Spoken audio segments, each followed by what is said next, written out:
Today's episode is titled, Are You Working Out Too Much? Yeah, you would think I would be talking about the opposite of not working out enough.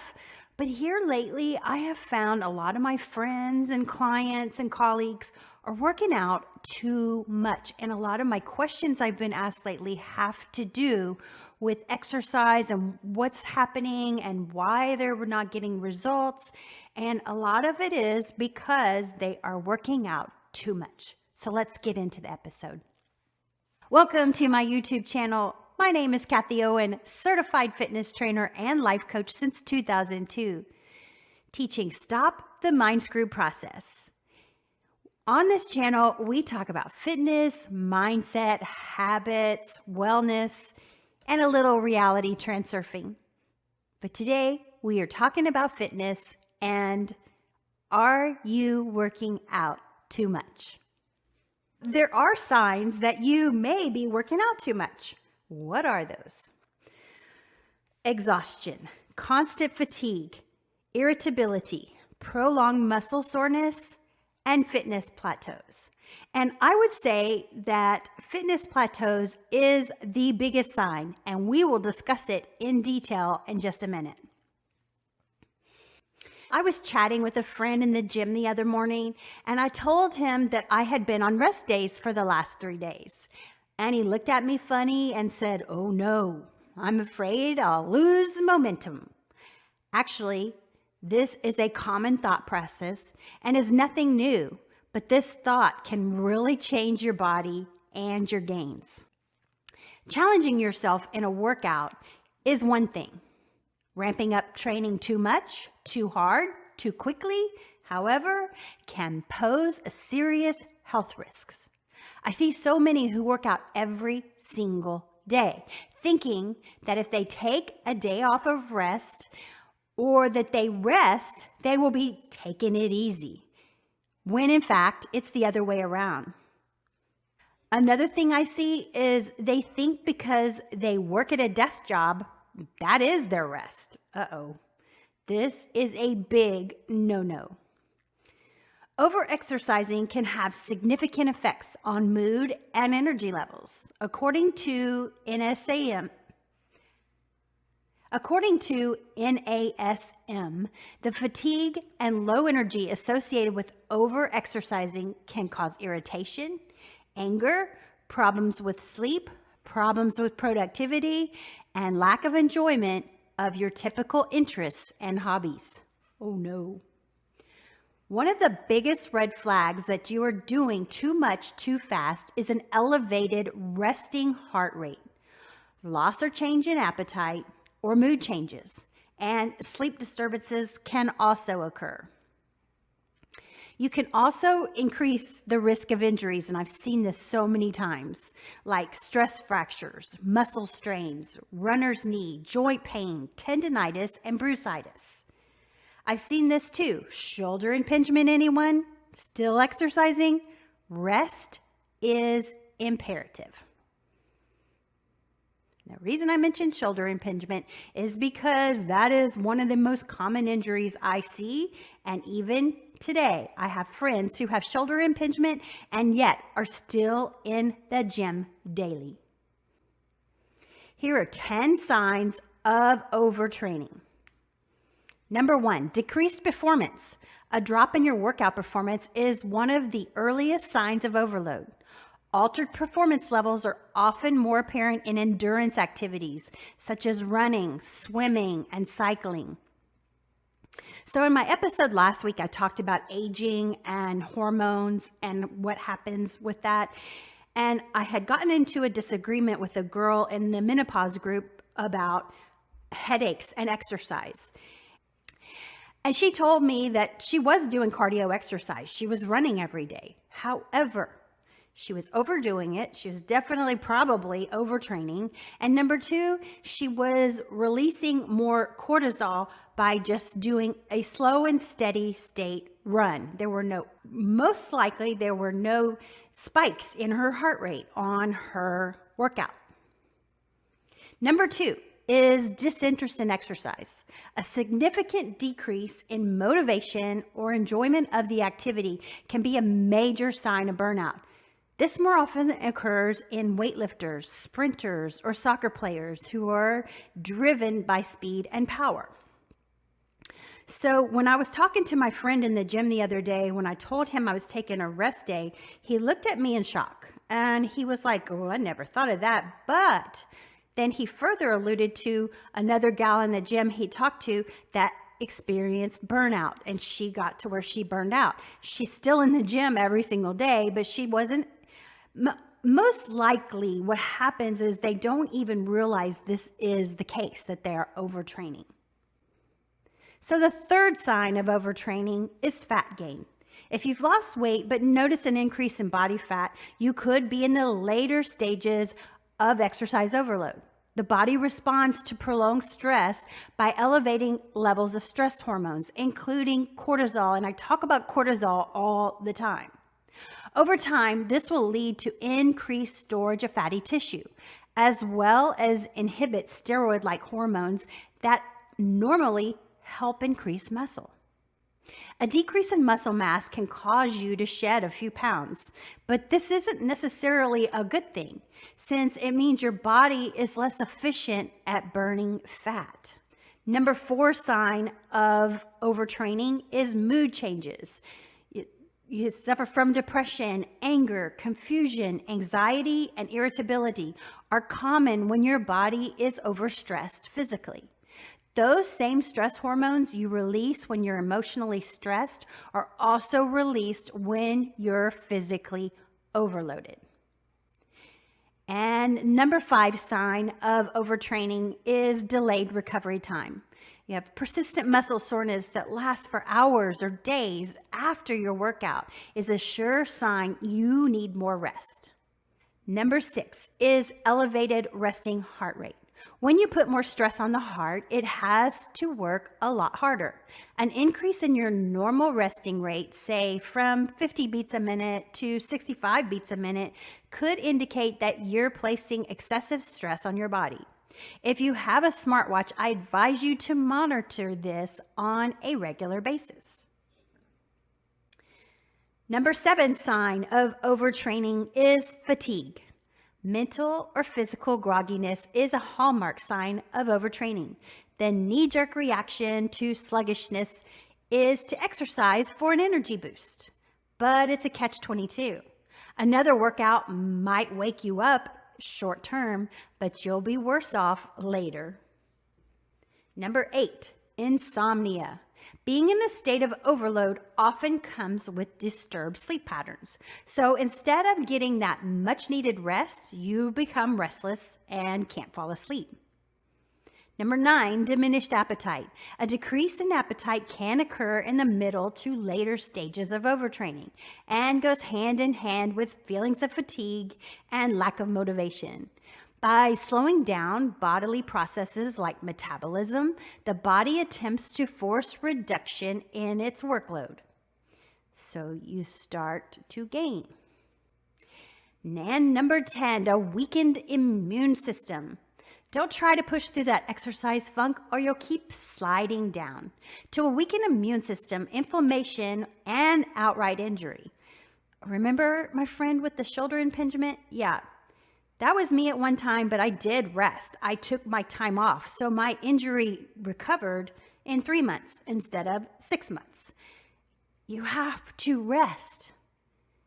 You know, it's not a good thing. Prolonged overtraining can take weeks, even months to recover from, and can put your health at risk. Chronic inflammation, for example, has been linked to diabetes, heart disease, and cancer. Bottom line, nurture your body and give it a much-deserved break when it needs rest after that tough workout.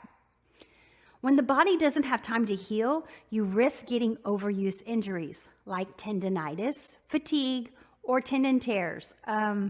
Shoulder impingement. And it increases the risk of future injuries too. So what are some solutions to overtraining, Kathy? I'm so glad you asked. While overexercising can be problematic, the good news is that you can reverse the effects of overexercising.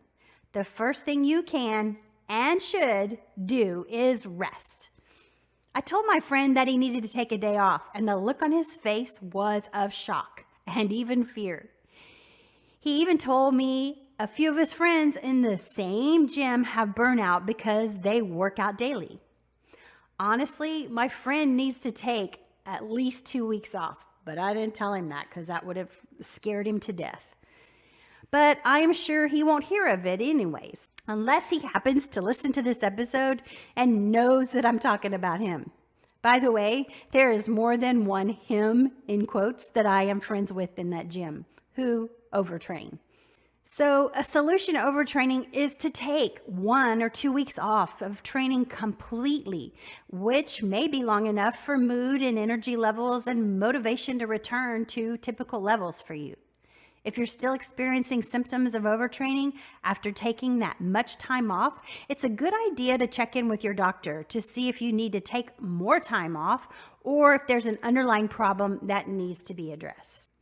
After you've taken this time off, and as you return to training, make sure you're taking steps to not jump right back into an over-exercising routine. You'll want to focus on the following things.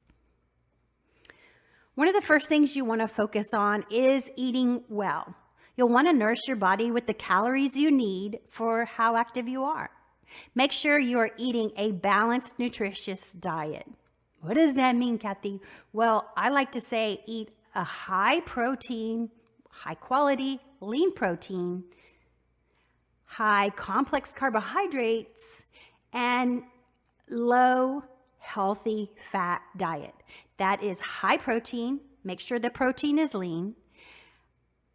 Eat complex carbohydrates for energy, and then also eat a healthy fats. Include healthy fats in your diet. Your body needs those 3 substances or those 3 components for a healthy diet. Hydration is important for many key bodily processes, and you need extra hydration when you exercise. Staying hydrated can also help you ease muscle strain and pain. Getting plenty of sleep. Getting plenty of sleep at night helps ensure your body has the energy it needs to get enough through the workout you want to do. The National Sleep Foundation recommends getting 7 to 9 hours of sleep every night. One thing I'm really good at is sleeping. I can tell you that right now. The second my head hits the pillow, I'm out.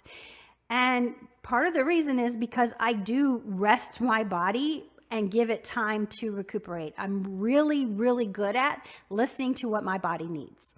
For example, when my friend asked me where I had taken 3 days off of rest. So I got a tooth infection and I got put on antibiotics. What does that have to do with working out, Kathy? Well, I knew that there was something in my body that wasn't right. I was in major pain, and if I'm on antibiotics, that's already a cue. Hello, you need to rest. So I just took 3 days off. But then it turned out I had something else come up in my health that needed more rest. So I ended up taking an entire week off. What did I do during that week? I rested. I did not push myself in any way, shape, or form. And actually, I got mad at my watch for telling me, hey, you didn't close all 3 rings yesterday. You need to get up and do that today. No, my watch is wrong because I know my body and I know it needs to rest to heal that tooth infection and the other things going on in my body. I was in a lot of pain. So hello, that's a cue to rest. And I slept. Sometimes I would sleep 10 hours a night. Yeah, don't let that scare you. It really helps a lot. Quickly, I got over the tooth infection, and quickly, I got over the other issue, and I'm still not going back to work out until I am 100%, which leads me to the next point, leaving time for rest and recovery. I highly recommend scheduling your workouts for the week on your calendar and scheduling your rest days too. If you have a pattern of overtraining, I recommend resting at least 2 to 3 days a week. and even leave a complete week of rest every 6 to 8 weeks. Why 6 to 8 weeks? Our body gets used to what is going on. If we've been doing the same thing for 6 weeks, you switch up your training program every 6 to 8 weeks. Are you doing that? Maybe you need to speak with me and help you identify where you need to train in different ways in different times. And I'm going to talk about this a little bit more in a minute. But recording those rest days gives you time off to just rest. Don't listen to your watch telling you to get up and move, because you know your body better than your watch does. And take that time off just to rest and relax. And 2 to 3 days a week, and then take a whole week off every 6 to 8 weeks, because that's when a plateau hits. And that's what we're talking about next. Avoid plateaus. Typically, your body will hit a plateau in fitness every 6 to 8 weeks, as I said before. A workout plateau is a stage of progress that happens when your body gets used to the demands of your current fitness routine, which causes your progress to level out. If you reach a fitness plateau, you may not see the results, even though you're maintaining your workouts. This is exactly why it is so important to, number 1, change your workout routines every 6 to 8 weeks, and number 2, rest.